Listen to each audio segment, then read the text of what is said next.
So boys, we got the hat on backward like I'm Fred Durst. What are we going to talk about today? Well, stocks and crypto are bouncing, and I didn't sell pretty much any stocks apart from my Coinbase stock, but I sold most of my crypto, and perhaps that was a mistake because right now things are looking pretty good. I don't know, it's just weird the difference a day can make, you know.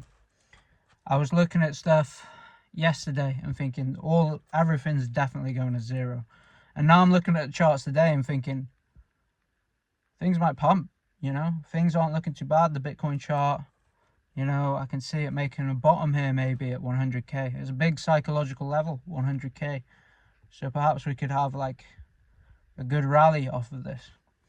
But after thinking about it a lot, I think I've decided that I'm just going to stay out. Again, like I'm paying attention a lot to like 4-year cycle theory and like where traditionally does Bitcoin top out during the 4-year cycle, and just kind of sticking to that, you know, as a take profits point essentially. I've made money on crypto on this run, not as much as I'd have wanted to, you know, not as much as I could if I could have done if I sold the top on some things, but I'm not going to go chasing profits, you know. I'm not going to go chasing old all-time highs. I'm going to do what I think is sensible, and that's to kind of step out of the market now, I think. Even if things keep pumping for a while, I think that's the right decision, given the information I have available to me at the minute. But like I say, I think crypto right now has the best chance ever of having an extended cycle because of the crypto industrial complex in the White House. You know, Trump is pro-crypto. We ain't never had that. We ain't never had a pro-crypto president before. So it's interesting. And it's kind of a toss-up. I don't really know what's going to happen.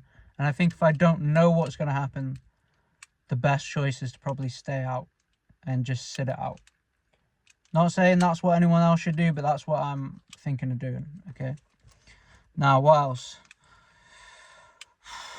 I was thinking, like, what do I think people should invest in? Like, if I was giving my friend advice what to invest in, what would I say?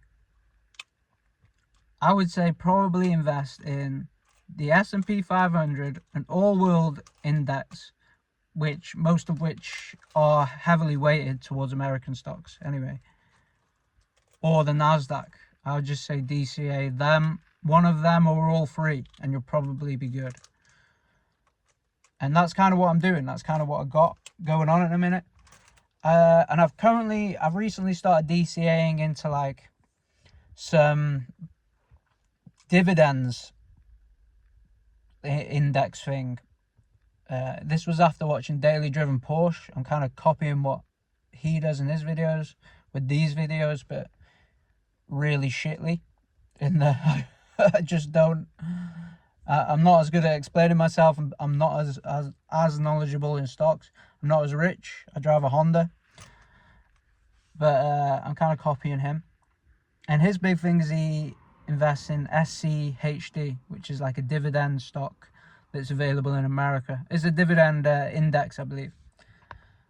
And it's not available. I can't buy it, I don't think, on Trading 212 at least. But yeah. The reason I'm investing into that is because the price to earnings ratio is better than it is in indexes right now.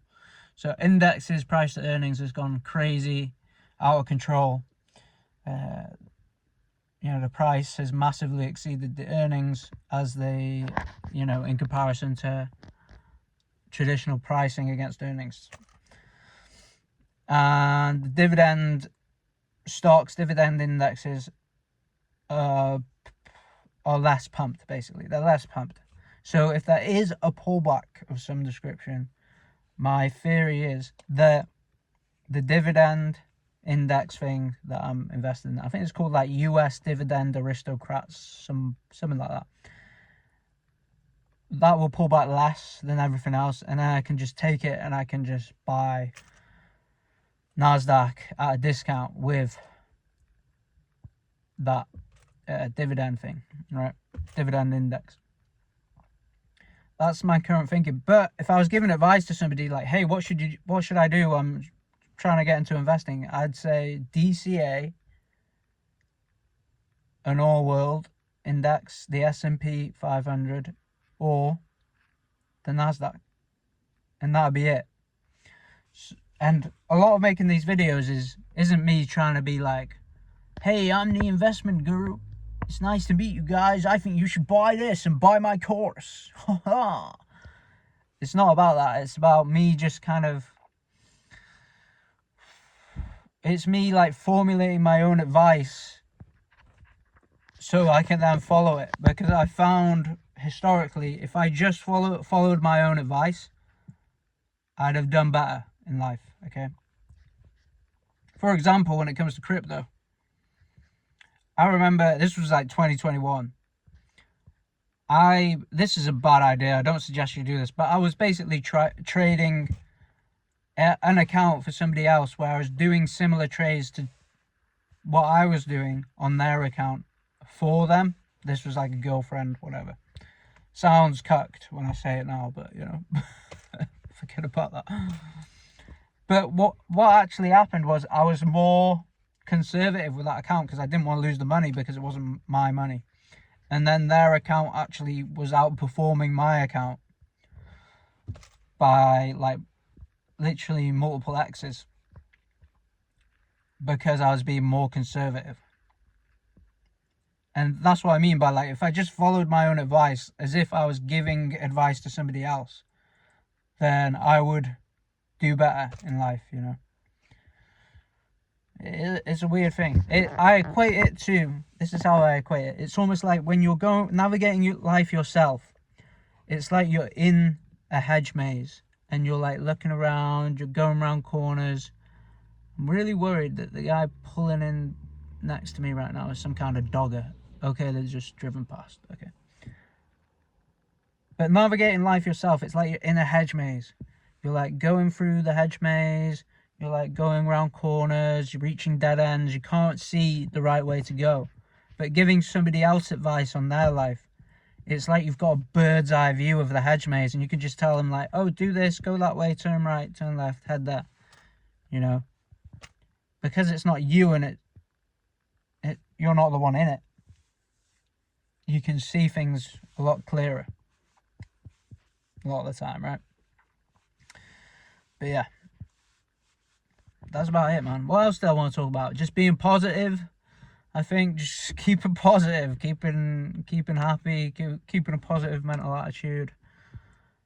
I think it's just so important. Like, I talk about it a lot and I still just find myself ruminating on like weird things from the past or stressing about stocks or this, that and the other thing. And it's just, I just need to be positive, man, and just trust that things are going to work out. You know, I'm not doing anything crazy. I'm not making any crazy gambles. Everything's going to be fine, you know. To like give you an example, like the subject of asbestos came up and it reminded me that like when I was a kid, me and my friends used to like break into this abandoned mental asylum, and this place was like crumbling to pieces with like asbestos-y materials, and there was asbestos warnings everywhere. And there's one particular thing that bothers me, and it's we went through these tunnels through where there was all these like water pipes and like what looked like heating pipes with like all this cracked insulation on it. And just thinking back, I'm like, oh my god, that's such a bad asbestos exposure. But at the end of the day, the chances of that impacting my life are basically zero. Basically zero. People who worked in asbestos mines where they mined the thing every day, they were huffing it as they were blowing it out of the rocks. Only about 10% of them got, you know, an illness due to asbestos. So the chances of something happening to me because of that is essentially zero. Like, you really had to be working with it all day, or in the minds for it to fuck you up, right? Now, I'm sat there worrying about that, and it's basically ruining my day because I'm getting anxious about it. And it's just like, bro, why the hell am I thinking about that? There is no... First of all, it's not going to impact me at all. It's just not going to impact me at all, so why sit there thinking about it, right? So that's what I've done. I've just stopped thinking about it, you know. And I think then things like that, it might be an X where you start ruminating about it. I don't think sitting there and ruminating on the past all the time and thinking, what if this, what if that, is very good at all. And I think we spend too much time doing it. I think a lot of the things we learn from things that we've done, you could say that ruminating on the past, okay, you think about it and then you learn from your mistakes and then you change by spending all this time thinking about it, right? But I think you just kind of intuitively pick up the lessons you need to learn from your past, and you don't have to sit there and ruminate about it. You'll just kind of intuitively pick it up, and then you can just focus on the future, you know, having a positive outlook on the future. What can I do to kind of improve my situation? I don't think you have to sit there and ruminate to learn those lessons, but there are things where you'll repeatedly make the same mistake again and again and again. And in those situations, at the end of the day, those, you don't have to ruminate to see them because they'll be readily apparent to you. They're the type of thing where you know what you got to do to improve it, but you just don't want to do it. It's like what you have to do, but you don't want to do to improve your life, right? Anyway, this is the end of the video. I'm going to Ireland tomorrow. I'll tell you what, I'm bloody knackered. I'm bloody knackered. And yeah, I'll try and make videos when I'm still down Ireland, and we'll see how that goes. I can't imagine them being the best videos, but we'll see how it goes, right? Anyway, I love you guys. Hope you have a good day. Hope you try to improve yourself in some way or another. And God bless you.